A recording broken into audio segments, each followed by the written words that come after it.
안녕하세요. 역사 진아름 선생님입니다. 이번 특강 주제는 중세 유럽입니다. 사실 희망으로 받은 특강 주제는 중세의 막장 드라마였는데요. 중세에서 아주 막장 시츄에이션을 찾자면은 그 수위가 끝이 없습니다. 여러분이 중학생임을 어쩔 수 없이 감안해서 지금은 공적으로 할 수 있는 이야기만 하도록 할게요. 아쉽지만은 개인적으로 찾아주시고요. 중세는 기사의 시대라고 하죠. 그 중에서 기사 중의 기사라고 칭송받았던 한 사람의 왕을 주인공으로 해서 오늘 이야기를 진행하기로 하겠습니다. 자, 기사의 모습입니다. 말의 갑옷으로 칭칭 감은 말을 아주 솜씨 있게 타고 저 랜스라고 부르는 거대한 창을 손발처럼 다루는 멋있는 기사들. 더군다나 중세에서 이상적인 기사라고 하면은 그리스도교 신앙을 가슴속 그리고 몸에도 아주 배이듯이 하고 하나님을 찬양하고 아름다운 공주 레이디에게는 예절을 다하는 바로 그런 사람들을 이야기한다고 알려져 있습니다. 바로 그러한 기사의 모습을 보여주는 작품이 아서왕 전설. 아서왕 전설은 굉장히 버전이 다양해서 선생님이 어떤 책을 추천해야 될지 모르는 지경인데요. 어쨌든 간에 엑스칼리버라고 하는 칼을 뽑아서 왕으로 선정받는 장면을 담은 내용이죠. 그리고 원탁이라고 하는 보물 식탁자의 훌륭한 기사들 13명을 초대해서 앉게 하고 그들로 하여금 성배라고 하는 하나님이 주신 보물을 찾도록 하는 그런 이야기가 중세 사람들의 마음을 설레게 했습니다. 그리고 롤랑의 노래, 샤를마뉴 대제, 카를로스 대제의 조카인 롤랑이라는 기사가 이슬람의 침략에 맞서서 내부의 배신자의 배신에도 불구하고 마지막까지 장렬히 싸우다가 죽는 이야기. 모두 중세 사람들에게 너무나 매력적으로 다가와서 많은 버전으로 지금까지도 사랑받고 등장인물들이 현대적으로도 해석되는 일이 많은 그런 작품들입니다. 그러면 실제 있었던 기사 중에 기사 누구냐? 조금 사연이 있어요. 이야기하도록 할게요. 자, 왼쪽의 여성은 아키테네 엘레오노르라고 하는 귀부인입니다. 이 여성이 이제 아버지에게 아키텐이라고 하는 아주 넓은 나라를 물려받게 돼요. 이 여성과 결혼하는 사람은 이 넓고 풍요로운 땅을 함께 받는 겁니다. 그래서 굉장히 인기 있는 여성이었는데 첫 번째로 결혼한 사람이 프랑스의 왕 루이 7세. 그런데 이 두 사람 사이에는 딸만 둘 태어났다고 해요. 아들이 태어날 것 같지 않자 그리고 둘이서 이제 십자군 전쟁에 참여했는데 엘레오노르 왕비도 따라갔습니다. 그런데 따라가는 와중에 의견 충돌이 심해져서 이혼을 하게 돼요. 그리고 이제 엘레오노르는 새롭게 결혼을 하게 되는데 그 상대가 바로 영국의 왕 헨리 2세. 헨리 2세와의 사이에는 많은 자식을 낳습니다. 그 중에 한 사람이 바로 오늘 이야기할 주인공 리처드 1세 사자 심왕. 사자의 심장을 가졌다고 일컬어졌던 바로 이 기사들의 기사 중에 기사의 왕이에요. 자, 이 리처드 1세는 그 42세에 죽을 때까지 십자군 전쟁에서 대활약을 했어요.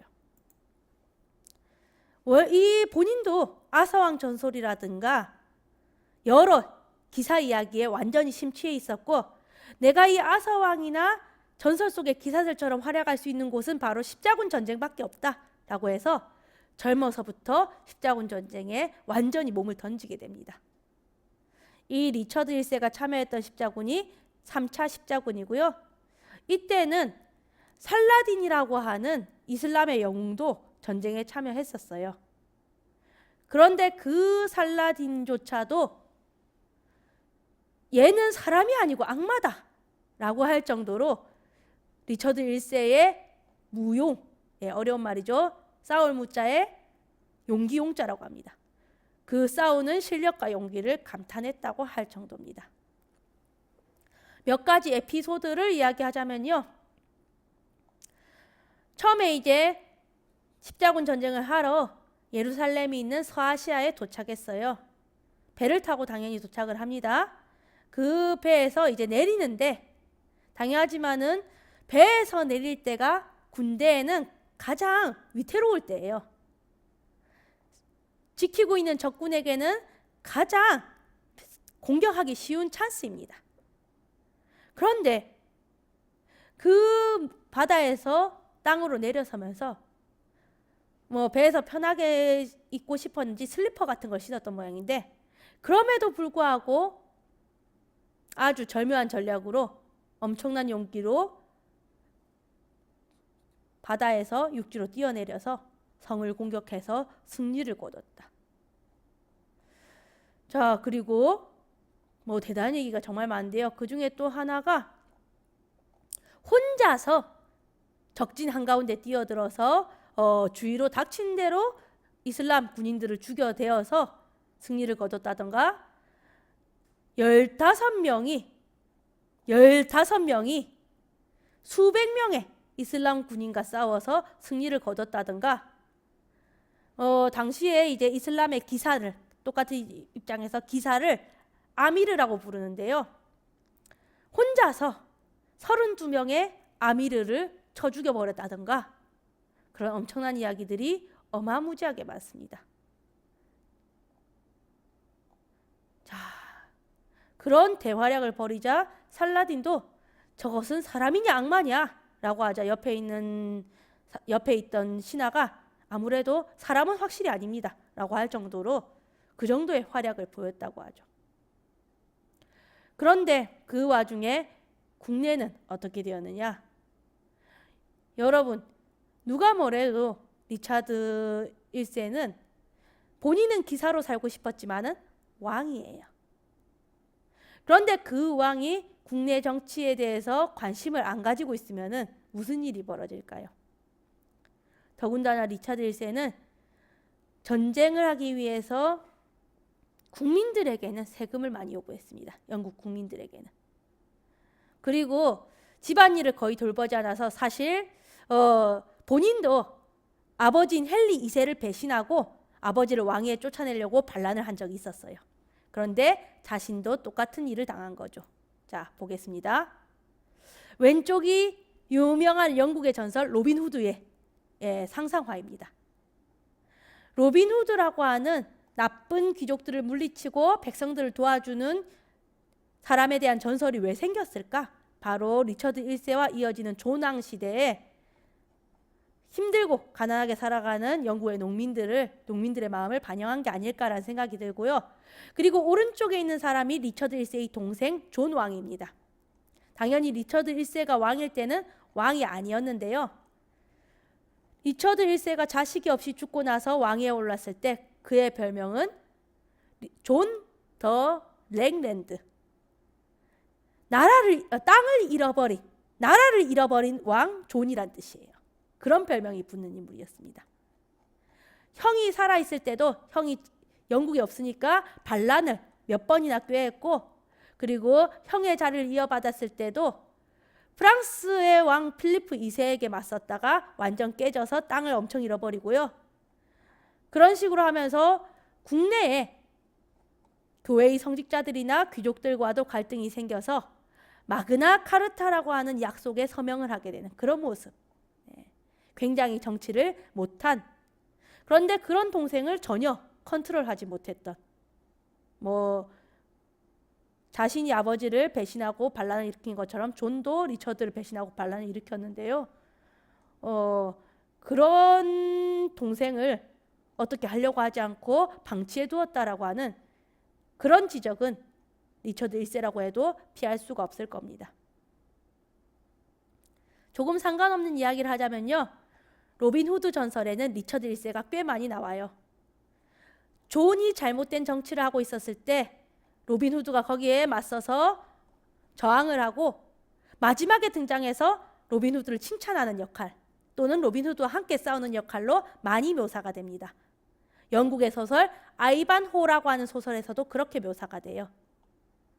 그런데 리처드 1세가 그렇게 호의적인 평가를 가질 수 있었던 것은 전쟁터에서 굉장히 활약하고 국내에 없었기 때문이고, 만약 국내에서 제대로 정치를 하고자 하는 생각이 있었다면 냉정한 평가를 면하지는 못했을 거예요. 바로 그런 인물입니다. 결국에는 리처드 1세는 또 다른 전쟁에서 십자군에서 돌아왔음에도 불구하고 또 다른 전쟁에 참여했다가 화살을 맞고 죽게 됩니다. 불과 42세, 후계자도 없이. 그리하여 존이 왕위를 물려받고 영국을 상당히 말아먹게 되었다라는 것이고요. 이것이 바로 리처드 1세의 무덤입니다. 중세 유럽에서는 이렇게 특히 왕의 경우에는 본인을 살아있는 것처럼 생생하게 관에다가 묘사하는 그런 관습이 있어요. 아, 이런 모습이구나 라고 추측할 수 있고요. 그리고 평가라고 얘기했는데요. 선생님은 이렇게 리처드 1세를 되게 박하게 평가하지만요, 영국에서는 여전히 사랑받는 인물입니다. 리처드 1세가 살아서 그때 화살을 맞고 죽지 않고 살아서 정신 차리고 제대로 정치를 했으면 영국은 더 강대국이 되었을 거다 라는 상상에 의해서 전개되는 소설, 대체 역사 소설이라고 하는데요. 다시경 이야기라는 추리소설이 있어요. 추리소설이에요. 이 추리소설에서도 그러한 상상으로 이야기가 전개됩니다. 덧붙여서 다시경 이야기는 대체 역사 소설인데 추리소설인데 마법이 등장해요. 마법이 있다는 걸 전제로 해서 진행되는 이야기입니다. 개인적으로는 재밌게 읽었는데요. 이곳이 어디냐? 바로 영국 국회의사당 앞입니다. 영국 국회의사당 앞에는 아직까지도 리처드 1세의 멋있는 모습이 묘사되어 있는 동상이 새겨져 있어요. 뭐니 해도 영국 국민들은 리처드 1세를 아직까지 사랑합니다. 물론 리처드 1세가 살아있었을 때 영국 국민이었다면 평가는 어떻게 되었을지 모르죠. 이러한 역사적 인물에 대한 평가, 역사의 실체를 여러분이 앞으로도 흥미롭게 봐주었으면 하고요. 책을 좀 추천할게요. 이러한 리처드 1세를 비롯한, 그리고 리처드 1세가 그렇게나 좋아했던 아서왕 전설을 비롯한 중세 사람들의 사랑을 받았던, 그리고 중세 사람들의 십자군 전쟁의 현실을 그린 두 가지 책. 왼쪽에 있는 시궁 디스커버리 총서는요, 굉장히 얇습니다. 그래서 여러분에게 편하게 보시라고 권할 수가 있어요. 아서왕 전설의 유래가 어딘지, 예를 들어 아서왕의 무덤, 전설 속에 묘사된 아서왕의 무덤이 어딘지 추측을 하거나, 실제로 아서왕이라는 인물은 있었는지 추측을 하거나, 아서왕 전설이 다양한 작가들에게 있어서 어떻게 변화되어 왔는지를 잘 추적한 그런 내용이에요. 심지어는 현대의 아서왕 이야기를 재현을 했어요. 사진을 정말 아서왕이 누워있는 것처럼 찍은 그런 사진도 실려있는 바로 그런 책이고요. 오른쪽은 여러분이 좀 더 쉽게 읽을 수 있는 책일 겁니다. 김태권이라는 분이 그린 십자군 이야기 만화입니다. 만화 자체도 연출도 잘하고 매력적으로 표현이 되었고요. 그리고 내용도 굉장히 날카롭게 지적하는 내용이 많으니까 여러분에게는 추천한 내용이에요. 자, 지루한 강의는 여기서 끝내고 중세 기사의 분위기를 직접 느껴보고 싶다. 우리나라에는 이런 게 잘 없지만은 유럽이나 미국에는 많이들 있습니다. 역사 재현 행사. 그 중에서도 노르망디 공작 윌리엄이라는 인물이 노르만족입니다.